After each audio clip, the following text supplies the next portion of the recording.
bagaimana kabarnya? Selamat pagi Bu Bidan. Alhamdulillah baik Bu. Bagaimana dengan Ibu? Alhamdulillah saya juga baik Ibu. Hari ini kita akan membahas tentang perencanaan keluarga dan kontrasepsi.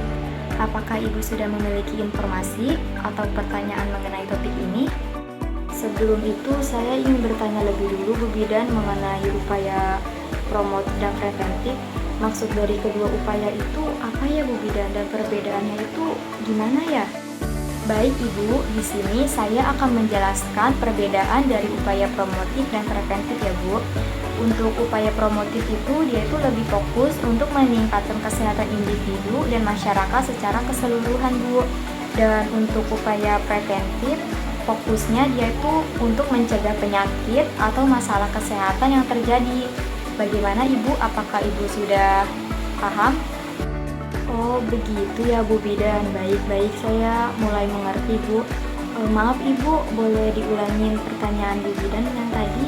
Hari ini kita akan membahas tentang perencanaan keluarga dan kontrasepsi. Apakah Ibu sudah memiliki informasi atau pertanyaan mengenai topik ini? Saya sudah mendengar sedikit Bu tentang perencanaan keluarga, tapi saya ingin tahu lebih banyak tentang upaya-upaya promotif dan preventif yang bisa saya lakukan. Tentu Ibu, perencanaan keluarga adalah salah satu cara untuk mengatur jarak dan jumlah anak sesuai dengan keinginan dan kondisi kesehatan keluarga. Upaya promotif dan preventif sangat penting dalam perencanaan keluarga. Beberapa upaya promotif yang bisa dilakukan yaitu yang pertama ada edukasi dan konseling, yaitu menyediakan informasi yang akurat dan lengkap tentang kontrasepsi dan kesehatan reproduksi. Yang kedua ada pemberian imunisasi, itu meningkatkan kesehatan ibu dan anak yang melalui imunisasi yang lengkap. Dan yang ketiga itu ada nutrisi dan gizi seimbang Ibu. Maksudnya memastikan ibu mendapatkan asupan gizi yang cukup sebelum, selama, dan setelah kehamilan. Dan yang keempat ada aktivitas fisik. Maksudnya menjaga kebugaran tubuh dengan berolahraga secara teratur. Dan yang terakhir, yang kelima yaitu ada pemeriksaan kesehatan berkala. Maksudnya ibu rutin memeriksakan kesehatan untuk mendeteksi dini masalah kesehatan ibu. Dan untuk upaya preventif itu beberapa hal yang dapat dilakukan oleh ibu, yaitu yang pertama ada menggunakan kontrasepsi, yaitu memilih metode kontrasepsi yang tepat dan konsisten menggunakannya sesuai dengan anjuran. Dan yang kedua ada mencegah penyakit menular seksual atau PMS, yaitu menggunakan kondom dan melakukan pemeriksaan rutin untuk mencegah dan mendeteksi dini PMS. Dan yang ketiga ada menjaga kebersihan diri dan lingkungan. Maksudnya menghindari faktor-faktor resiko yang dapat menyebabkan infeksi. Dan yang terakhir, yang keempat yaitu ada menghindari faktor resiko kehamilan seperti merokok, minum alkohol, dan menggunakan obat-obatan terlarang ya Bu. Apakah ada metode kontrasepsi yang ingin Ibu ketahui lebih lanjut? Saya tertarik dengan metode kontrasepsi hormonal seperti pil KB dan suntik KB. Apa perbedaannya dan apa saja kelebihan serta kekurangannya ya Bu Bidan?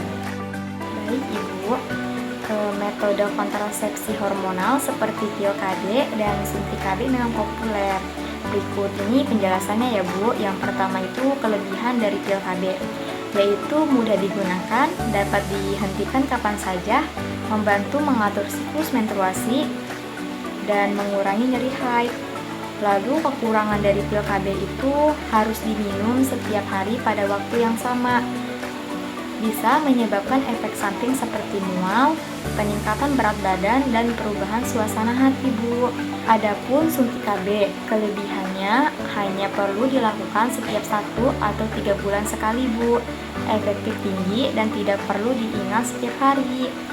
Dan untuk kekurangan dari suntik KB itu bisa menyebabkan perubahan siklus menstruasi seperti tidak menstruasi atau pendarahan tidak teratur dan membutuhkan waktu untuk kembali subur setelah berhenti. Apakah Ibu ada pertanyaan lain atau butuh penjelasan lebih lanjut?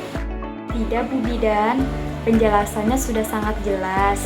Terima kasih banyak atas informasinya. Sama-sama Ibu. Jika Ibu membutuhkan informasi lebih lanjut atau ingin berkonsultasi lagi, jangan ragu untuk datang ke klinik. Saya siap membantu Ibu. Terima kasih Bu Bidan. Saya akan pertimbangkan semua informasi yang Ibu berikan. Baik Ibu, semoga Ibu selalu sehat dan bahagia. Selamat menjalani hari. Terima kasih Bu Bidan. Selamat pagi. Selamat pagi Ibu.